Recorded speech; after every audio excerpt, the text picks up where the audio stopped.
हाँ जी दोस्तों, तो कैसे हैं आप सब। तो आज हम आप लोगों के लिए लाए एक नया केस लॉ जिसके अंदर मैं आप लोगों को बताऊंगा कि उस केस में क्या हुआ, कोर्ट ने क्या जजमेंट दिया और आप लोग उसको किस तरीके से अप्लाई कर सकते हैं। केस का नाम है Mukul Datta versus Indian airlines. चलिए देखना स्टार्ट करते हैं केस में क्या था। एक बंदा था जिसका नाम है मुकुल दत्ता, ठीक है। उसके रिलेटिव पहली बार प्लेन में ट्रैवल करते हैं तो बड़े ही एक्साइटेड थे कि अरे वाह यार प्लेन में ट्रैवल करूंगा, लेकिन नॉलेज तो बिल्कुल थी नहीं।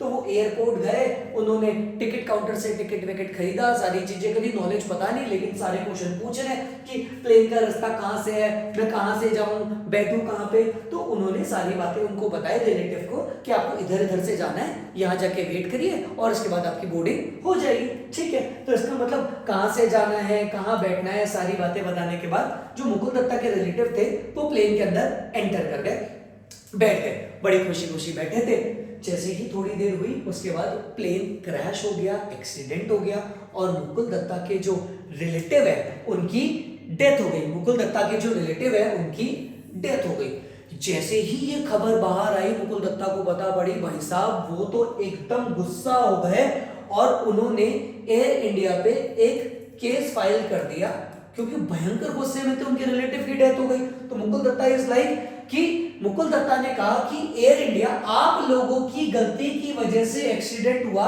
नाउ यू हैव टू पे द कंपनसेशन। इस बात का, क्योंकि आपकी गलती की वजह से प्लेन क्रैश हुआ, मेरे रिलेटिव चले गए, अब मुझे इस बात का कंपनसेशन चाहिए। अब एयर इंडिया ने कहा हम लोग क्यों पे करें कंपनसेशन, भैया हम क्यों पे करेंगे, हमने टिकट के पीछे और जगह जगह, जैसे आपके रिलेटिव जा रहे थे प्लेन के अंदर बैठने, जगह जगह हमने बोर्ड लगा रखे थे और साफ साफ लिखा हुआ था कि हम लायबल नहीं है किसी भी अनसर्टेनिटी के लिए। यानी कि टिकट के पीछे भी लिखा था, जहां जहां जा रहे हो तो वहां पे लिखा हुआ था passenger will be liable for his own, Air India will not be liable, हर जगह लिखा हुआ था। जैसे आप देखते हो ना सरकारी बसों के पीछे लिखा था सवारी अपने सामान की खुद जिम्मेदार है, हमने भी हर जगह लिख दिया था भैया कि आप आ रहे हो, आपने एक्सेप्टेंस कराया, उसके बाद ही आप प्लेन में बैठ रहे हो, हम लायबल नहीं है। मुकुल दत्ता बोले नहीं, आपने स्पेसिफिकली बोला था क्या, उनके मुंह पे बोला था क्या, बोले नहीं स्पेसिफिकली तो नहीं बोला हम लोगों ने, उनके मुंह पे नहीं बोला कि अगर आपको कुछ हो जाएगा तो हम पे करेंगे। तो मुकुल दत्ता बोला फिर तो बस यही बात है, आपको कंपनसेशन पे करना पड़ेगा।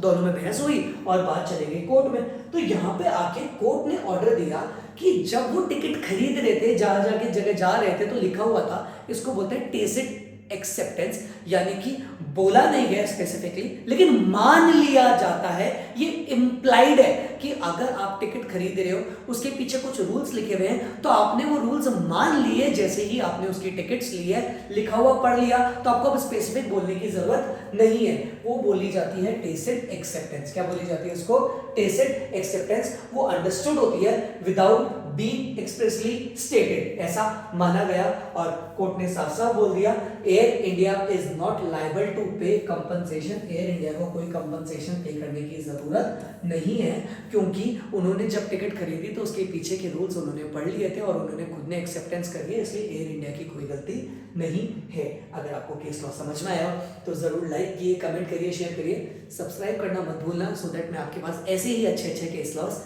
ला सकूं। Thank you very much.